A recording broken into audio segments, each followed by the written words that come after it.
सबसे पहले तो मुझे एक क्वेश्चन जानना है कि दिल्ली पुलिस के साथ अपनी फर्दर स्टडीज हो सकती हैं क्या? जो दिल्ली पुलिस में जैसे एक साल में हमें कितनी छुट्टियां मिल जाती हैं कि बहुत सारे लोगों का डाउट है, क्या हमें पेपर के लिए छुट्टी मिल जाती है, क्या मुझे पेपर से पहले तैयारी करनी है तो छुट्टी मिल जाती है, किसी का डाउट है कि मेरे पेरेंट्स की तबीयत थोड़ी खराब है तो क्या छुट्टी मिल जाएंगी, तो क्या मतलब प्रोसीजर होता है? क्वेश्चन है, काफी सारी लड़कियों ने पूछा है, मेरे से भी काफी बार पूछते हैं, आप लोग थानों में रहे हो, पोस्टिंग्स काटी हैं तो पता होगा दिल्ली पुलिस की जो जॉब है वो लड़कियों के लिए कैसी है लेते हैं सर? अगर सैलरी की बात चल रही है तो अराउंड अराउंड कितनी सैलरी दिल्ली पुलिस कांस्टेबल को मिल जाती है? तो प्रमोशन के क्या एक्सेप्ट मतलब कैसे प्रमोशन का है दिल्ली पुलिस में, कितनी प्रमोशंस हो सकती हैं, कोई डिपार्टमेंटल एग्जाम होता है, कैसे प्रोसीजर होता है? हेलो एवरीवन, स्वागत है आप सभी का डिलीजेंट एसएससी यूट्यूब चैनल के ऊपर। तो मेरे साथ में है सर विनय चौधरी, जिनका आपने ऑलरेडी इंटरव्यू देख लिया है। जिन्होंने नहीं देखा है उनको थोड़ा सा मैं बता देती हूँ। सर का अभी रिसेंटली सिलेक्शन हुआ है एसएससी सीपीओ 2022 के थ्रू। ऑल इंडिया रैंक इनकी 25 रही है और ये 4 साल से दिल्ली पुलिस कांस्टेबल के तौर पे कार्यरत है दिल्ली पुलिस के अंदर। तो जो आप लोगों से मैंने बोला था कि दिल्ली पुलिस कांस्टेबल से रिलेटेड जो कुछ आप जानना चाहते हो वो आप कमेंट कर सकते हो, जान सकते हो। मैं इनसे कोशिश करूंगी पूछने की, तो उन्हीं क्वेश्चंस के बारे में आज हम बात करेंगे और उसी के ऊपर डिस्कशन करते हुए आज आपके जो क्वेश्चंस है उनका रिप्लाई मैं सर से जानने की कोशिश करूंगी।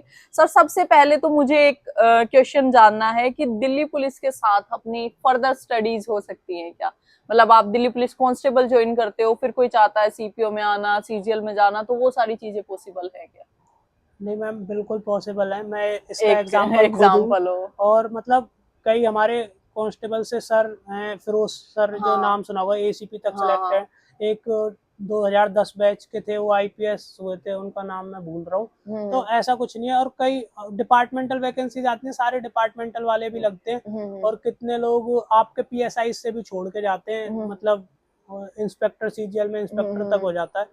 तो ये नहीं है कि टाइम अगर निकालना पड़ता, वो अपनी विलिंग के ऊपर है कि मेरे को आगे बढ़ने के लिए कितनी चाह है। पोस्टिंग भी ठीक ठाक ऑफिस में मिल जाते हैं, तो 10 से 6 की वर्किंग रहती है। फ्राइडे सैटरडे और सैटरडे संडे ऑफ भी मिल जाता है वीकेंड्स पे। तो ऐसा नहीं है, अगर आपको टाइम मिल जाता है, अगर आप विलिंग हो तो, अगर और पढ़ने के। सर कुछ ऐसी पोस्टिंग्स भी हैं दिल्ली पुलिस में जिनके अंदर एक जो जो पुलिस की जॉब है वो सो कॉल्ड की बहुत हैवी वर्किंग वाली जॉब है, तो कुछ ऐसी पोस्टिंग्स भी हैं जहाँ पे काम थोड़ा सा कम हो कि साथ साथ अपनी पढ़ाई कर पाए? जैसे मैम, मैं अपने एक्सपीरियंस से बताता हूँ। कांस्टेबल की जो पहली पोस्टिंग होती है वो ज्यादातर बटालियंस में होती है। रेयर टू रेयर केसेस में डिस्ट्रिक्ट्स में भेजते हैं। तो बटालियंस का क्या है ना, जो ये रिजर्व बटालियंस होती हैं, इसमें रिजर्व फोर्स रहता है। कहीं अगर फोर्स की जरूरत होगी तो आपकी कंपनी को भेजा जाएगा। तो इसमें सीपीआर होती हैं, तो सीपीआर में 24/24 होती है, 24 घंटे आप अलर्ट मोड पे रहेंगे। एसएससी के अंदर प्रीवियस ईयर क्वेश्चंस का रोल बहुत ज्यादा होता है, क्योंकि एसएससी के अंदर मोस्टली क्वेश्चन प्रीवियस ईयर से ही रिपीट होते हैं, या तो सेम क्वेश्चन रिपीट हो जाता है या उसके पैटर्न का ही क्वेश्चन रिपीट होता है। तो इसके लिए हमें ज्यादा से ज्यादा उस एग्जाम के प्रीवियस ईयर क्वेश्चंस लगाने चाहिए जिसके लिए हम तैयारी कर रहे हैं। तो जो लोग भी दिल्ली पुलिस कांस्टेबल की तैयारी कर रहे हैं उनके लिए जर्नल अवेयरनेस, रीजनिंग, मैथ्स और कंप्यूटर अवेयरनेस, सारे सब्जेक्ट्स के प्रीवियस ईयर क्वेश्चंस की ये बुक अवेलेबल है किरण पब्लिकेशन की तरफ से। आप लोगों को जो भी सब्जेक्ट आपका वीक होता है वही बुक आप परचेज करके अपनी जो प्रिपरेशन है उसको बेटर तरीके से कर सकते हो। वो मतलब बेस पे रहेंगे, ये नहीं कि आपकी ड्यूटी जरूरी है लगे। हम्म। और 24 घंटे का रेस्ट आपका। अच्छा, 24 घंटे तो रेस्ट हो ही हाँ, गया है। 24 घंटे रेस्ट हो गया, उसमें आप पढ़ सकते हो। और हाँ अगले 24 घंटे जब आपकी कंपनी ऑन है, तो हाँ। जरूरी नहीं है कि आपको किसी अरेंजमेंट पे भेजा जाए। बस आपको अलर्ट मोड पे रहना है, अपना वर्दी आपके पास रखी हुई हो, आपके जो एंटी रॉयट एलिमेंट्स हैं, जो भी जिस तरीके का अरेंजमेंट है, तो वो आपके पास होने चाहिए। अरेंजमेंट के टाइम पे बताया जाता है अगर ये लेके जा। अरेंजमेंट आएगा तो आपको जाना होगा, हाँ अगर नहीं आएगा तो आप जी वहां जी। भी रहोगे। तो स्टार्टिंग की 2-3 साल की पोस्टिंग बटालियंस की ही होती है। हम्म उसमें क्या है, आप सीख जाते हैं, अलग अलग जगह अरेंजमेंट देने जाते हैं, दिल्ली के सारे एरियाज से फेमिलियर हो जाते हैं। हम्म लोकल का स्टाफ मिलता है तो उनसे फेमिलियर हो जाते हैं, और हम्म। उस टाइम पे ही आपका प्रोबेशनर पीरियड जो होता है, प्रोबेशन पीरियड, वो भी कंप्लीट हो जाता है। हाँ। तो ये चीज़ है। कुछ पोस्टिंग्स हैं जहाँ हैवी वो ड्यूटीज रहती है, जैसे थाने वगैरह में थोड़ा काम ज़्यादा रहता है, स्टाफ थोड़ा शॉर्ट रहता है किसी किसी जगह। तो वहाँ आपका हो सकता है। पर लेकिन अगर वहाँ भी आप सीनियर ऑफिसर्स के पास एप्लीकेशन देके आप ट्रांसफ़र के लिए आप बता सकते हैं कि सर मैं तैयारी कर रहा हूँ या मेरा ये है, तो ऐसी बात नहीं, सीनियर ऑफिसर सुनते हैं। अगर जेन्युइन रीज़न है और आपकी बात मतलब जेन्युइन है, तो वो कर देते हैं, रिकमेंड भी करते हैं। छुट्टियाँ भी मिल जाती हैं, मतलब होता है कि हाँ, आप पढ़ यही सकते क्वेश्चन था सर नेक्स्ट आप कि जो दिल्ली पुलिस में जैसे एक साल में हमें कितनी छुट्टियां मिल जाती हैं, कि बहुत सारे लोगों का डाउट है क्या हमें पेपर के लिए छुट्टी मिल जाती है, क्या मुझे पेपर से पहले तैयारी करनी है तो छुट्टी मिल जाती है, किसी का डाउट है कि मेरे पेरेंट्स की तबीयत थोड़ी खराब है तो क्या छुट्टी मिल जाएंगी, तो क्या मतलब प्रोसीजर होता है? छुट्टियों का मैम ऐसा है 30 तो एक साल में ईएल मिलती है, हम्म। और जो 15-15 करके मिलती है, पहले 6 महीने की 15, फिर अगले 6 महीने की हाँ। 15, तो वो 30। और ये जो ईएल होती है हमारी जुड़ती भी है, ये नहीं कि इस साल मैंने नहीं ली तो खत्म हो गई, हाँ। ये आगे जुड़ती चली जाएंगी आपके रिकॉर्ड में। और 300 ईएल अगर आपकी लास्ट में है तो 300 ईएल का आपको पैसा भी मिलता है जब आप रिटायर होंगे। रिटायर होते हैं। और 15 सीएल मिलती हैं। सीएल के साथ परमिशंस भी मिल जाती है सैटरडे संडे की, अगर आप सीएल ले रहे हो तो उसके साथ सैटरडे संडे अगर पड़ रहा है तो उसकी परमिशन मिल जाएगी, वो सीएल नहीं कटेगी आपकी। Okay sir. और इसके अलावा जैसे आपको एग्जाम के लिए, जैसे आप पूछ रहे हो कि एग्जाम है, तो एग्जाम के लिए आपको प्रायर इंटीमेशन देना होगा कि मैं हायर पोस्ट के लिए जा रहा हूँ। एग्जाम दे रहा हूँ, तो इसकी मुझे परमिशन दी जाए, तो वो जो भी आपके कंसर्न डीसीपीज हैं उनके यहाँ से आपको रिटर्न में आपको परमिशन मिलेगी। पर अगर जैसे कभी छुट्टियों की दिक्कत तब हो जाती है, जैसे 15 अगस्त है या स्टाफ की शॉर्टेज है, 26 जनवरी का अरेंजमेंट है, तो ये जो ये तो दो बड़े त्योहार दो हैं। बड़े प्रोग्राम है दिल्ली पुलिस के लिए, बड़े त्योहार कह सकते हैं हमारा, मतलब इन पे फोकस ज्यादा रहता है क्योंकि पूरी दुनिया की नजर दिल्ली पे होती है, दिल्ली पे तो होती है। दिल्ली की सुरक्षा हमारी जिम्मेदारी है, तो उस उस टाइम टाइम पे पे तो छुट्टी थोड़ा नहीं। अलर्ट रहना ही पड़ता है, पूरी फोर्स के लिए ही थोड़ा दिक्कत रहती है, तो उस टाइम पे तो मैं नहीं कहता, बाकी टाइम पे मिल जाती है छुट्टियां। सर एक क्वेश्चन है, काफी सारी लड़कियों ने पूछा है, मेरे से भी काफी बार पूछते हैं, आप लोग थानों में रहे हो, पोस्टिंग्स काटी हैं तो पता होगा, दिल्ली पुलिस की जो जॉब है वो लड़कियों के लिए कैसी है, कि मतलब लड़कियां यहाँ आके कैसा फील करेंगी अगर इस जॉब के अंदर आती हैं तो?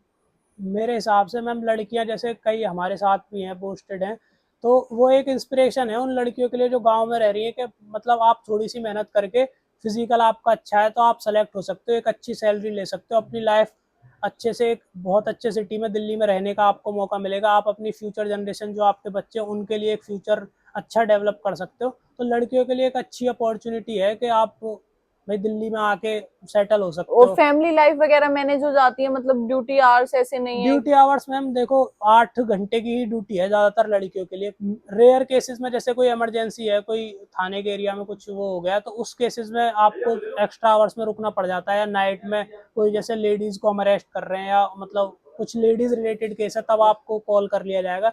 बाकी 8 घंटे की ड्यूटी है, आपको सफिशिएंट टाइम भी मिल जाता है, वीकली रेस्ट के लिए भी गाइडलाइंस आती रहती हैं ऊपर से, और होते भी हैं हर जगह, वीकली रेस्ट भी मिलता है लड़कियों को, और और वो सबको। सीसीएल वगैरह वो सारी चीजें हाँ, तो है। सीसीएल वगैरह ये तो सब जो सेंट्रल गवर्नमेंट ने दे रखा है वो तो सारे सब चीज मिलती है। और एक चीज मैं और एड ऑन करना चाहूंगी सर की जो बात है, कि मतलब आप इम्पावर्ड फील करते हो, जब मैं इस डिपार्टमेंट में आई हूँ तो मैं फील कर पा रही जी हूँ कि आप ऐसे फील नहीं करते हो हाय मैं तो लड़की हूँ मैं क्या करूंगी, आपको ऐसे अपने आप में पावरफुल फील होता है कि हाँ मैं लड़की हूँ लेकिन मैं सब कुछ कर सकती हूँ, क्योंकि इस जी मैम, डिपार्टमेंट की पावर ही कुछ ऐसी है। बिल्कुल मैम, तो बिल्कुल। एक एम्पावरमेंट आप फील करते हो, मुझे तो डेफिनेटली ऐसे लगता है बहुत अच्छी एक स्टेबल जॉब है लड़कियों के लिए, दिल्ली पुलिस कांस्टेबल की भी काफी अच्छे से अपनी सारी चीजें मैनेज हो सकती जी हैं और एक डिसेंट सैलरी लेते हैं। सर अगर सैलरी की बात चल रही है तो अराउंड अराउंड कितनी सैलरी दिल्ली पुलिस कांस्टेबल को मिल जाती है?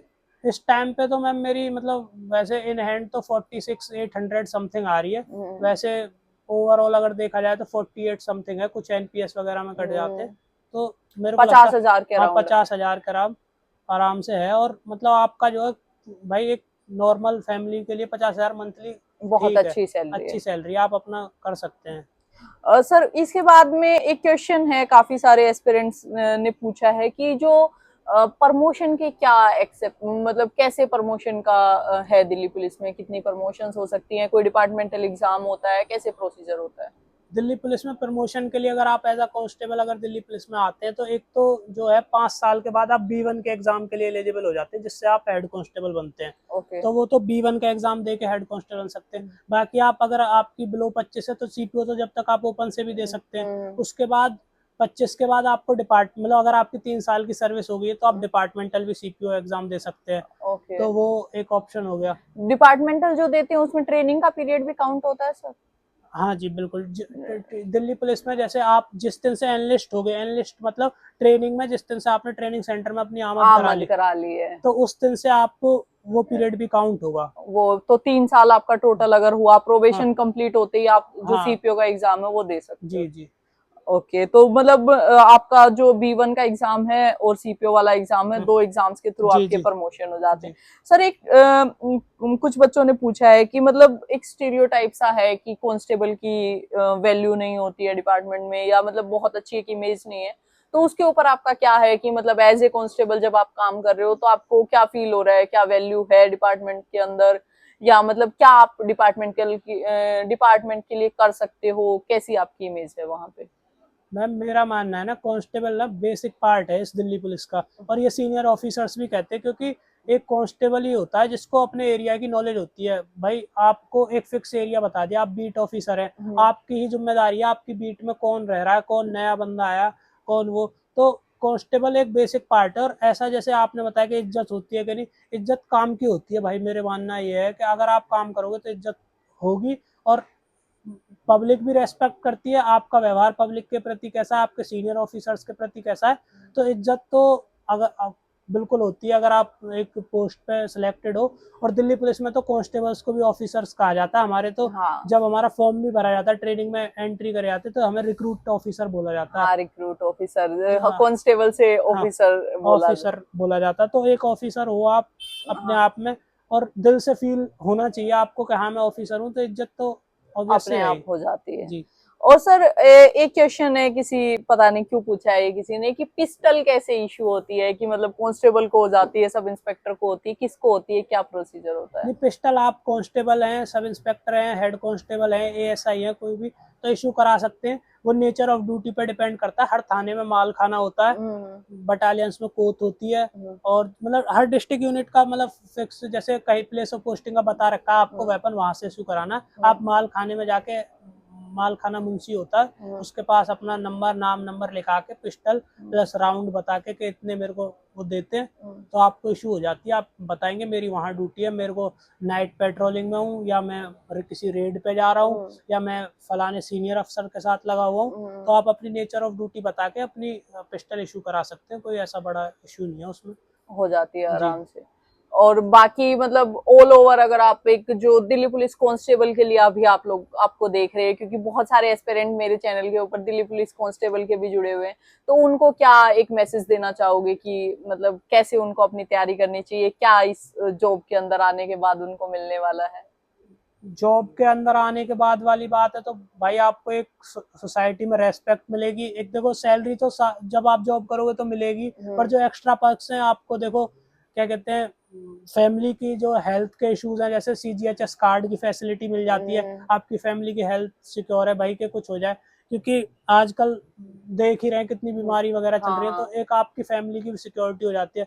सोसाइटी में रेस्पेक्ट मिल जाती है, तो मतलब बहुत चेंज हो जाता है लोगों का बिहेवियर आपके प्रति, नजरिया एकदम, आपकी सोसाइटी में इज्जत होने लगेगी, चाहे आप पहले कैसे ही रहे हो। लेकिन जब आप एक रेस्पेक्टेड पोस्ट पे या किसी उस पर सेलेक्ट हो जाते हैं, तो आपके लोगों का मतलब दोस्ती करना चाहेंगे लोग आपसे आके, कि भाई मैं इससे जुड़ूं, कुछ ना कुछ मेरी हेल्प ही कर दे। क्योंकि पुलिस ऑफिसर एक ऐसी वो है कि किसी ना किसी का काम पड़ना ही है। कल को किसी की पुलिस वेरिफिकेशन है, किसी का कुछ है, तो आपसे सब ये कनेक्ट होना चाहेंगे। और रही बात सेलेक्ट कैसे होना है, तो मतलब एक ज्यादा इतना टिपिकल एग्जाम नहीं, अगर आप प्रॉपर वे में तैयारी करेंगे तो आराम से जीके को, और अब कंप्यूटर भी ऐड कर दिया, क्योंकि आजकल कंप्यूटर का भी बहुत यूज है पुलिस में, तो कंप्यूटर को भी पढ़ के, और मैथ भी इतना बेसिक मैथ आता है, रीजनिंग करके आप उसे कर बहुत सकते हैं। अच्छे से आप सिलेक्शन ले सकते हो। तो आपने जाना कि कितनी एक अच्छी जॉब है और कितनी पावर्स हैं आपके पास में भी, आप भी एक ऑफिसर के नाम से भर्ती होगे, तो बहुत अच्छे से अपनी तैयारी करो। बाकी भी अगर कोई भी डाउट आपका रहता है तो वो आप कमेंट सेक्शन में पूछ सकते हो। अगर सर के पास टाइम हुआ तो सर बताएंगे, वरना मैं तो जरूर बताऊंगी, क्योंकि सर के पास थोड़ी सी टाइम की कमी है। बाकी मिलके कोशिश करते रहेंगे आप लोगों को आगे भी गाइड करने की। Thank you so much for watching this video. फिर मिलेंगे किसी और वीडियो